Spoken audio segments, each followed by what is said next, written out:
L'assertivité, c'est la capacité à tenir bon, à être capable de passer des messages, même désagréables, et à maintenir son leadership, à être toujours dans cette logique d'influence. C'est une compétence qui est centrale quand on occupe une fonction de leader, mais même quand, d'une manière générale, dans plein d'autres métiers, on a besoin de passer ces fameux messages un peu compliqués ou ces situations complexes. L'assertivité, pourquoi d'abord on peut manquer à certains moments d'assertivité? Il y a le phénomène de la peur, la crainte, d'accord? On peut avoir peur ou redouter de générer un conflit. On peut redouter de blesser un groupe de personnes ou une personne quand on est très déterminé par rapport à une idée dont on le sait qu'elle va être mal accueillie. Donc, bien évidemment, qu'on le voit, quand on travaille son assertivité, on travaille principalement sur l'axe de la communication. Comment je fais en sorte de bien communiquer, de telle sorte que les gens m'écoutent, me suivent, me comprennent et adhèrent à ce que je dis. Et la communication au sens large, c'est-à-dire qu'on travaillera beaucoup sur comment je parle. Donc là, on est sur le verbatim, la construction des phrases, mais c'est aussi la communication paraverbale et non verbale. C'est le ton qu'on emploie, c'est la posture que l'on adopte.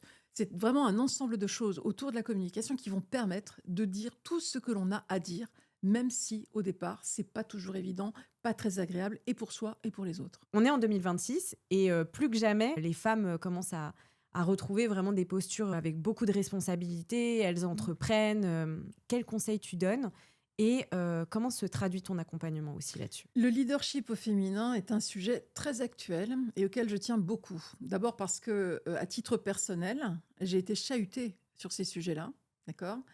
Et j'ai eu plusieurs étapes, plusieurs périodes dans ma vie professionnelle et notamment une où j'ai été vraiment confrontée à cette thématique. Où à un moment donné, j'ai perdu mes moyens, j'ai eu le sentiment de ne pas être écoutée ni même exister. Une période pendant laquelle je me suis remise en question véritablement, ça a atteint profondément mon estime de moi et ma confiance en moi.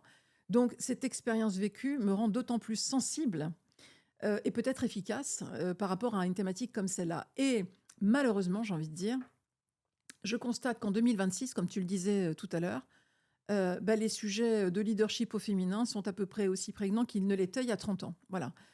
Qui plus est, il y a un retour en arrière, il y a le masculinisme qui apparaît. Enfin, il y a toute une vague en ce moment qui, moi, m'inquiète beaucoup et sur laquelle je me penche. Alors, beaucoup de femmes viennent me voir, effectivement, avec ce sentiment de ne pas pouvoir déployer leurs ailes comme elles le voudraient, d'avoir le sentiment de ne pas être écoutées, entendues, considérées, de ne pas avoir le sentiment de pouvoir aller là où elles ont envie d'aller dans leur parcours professionnel. Et là, il y a 2 facteurs. Il y a un premier facteur qui est lié à l'organisation, à la culture de l'organisation dans laquelle elles sont, qui parfois ne permet pas ça explicitement.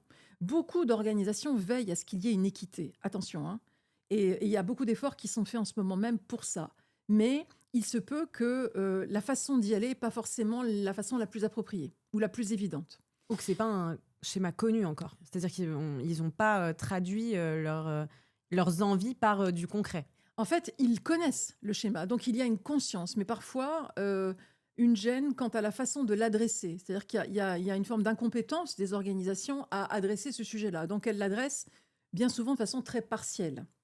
Donc il y a ce facteur-là qui rentre en jeu dans le leadership au féminin, enfin le manque de leadership au féminin. Et puis, il y a un facteur plus personnel. Et là, on est dans des registres de confiance, d'estime de soi, où il est important de traiter le sujet en one-to-one, parce que là, pour le coup, ça devient très compliqué. Donc, conjuguer à la fois des ateliers, des formations sur toutes sortes de compétences qui permettent d'accéder au leadership, c'est très intéressant, mais il est aussi très important, à un moment donné, d'avoir une démarche personnelle pour que l'accompagnement soit le plus juste possible et qu'on parte exactement de là d'où vient le problème pour pouvoir le décortiquer. Donc vraiment, je crois qu'il faut les deux. C'est un sujet qui existe, c'est un sujet qui est extrêmement sérieux et personnellement, j'y suis très engagée.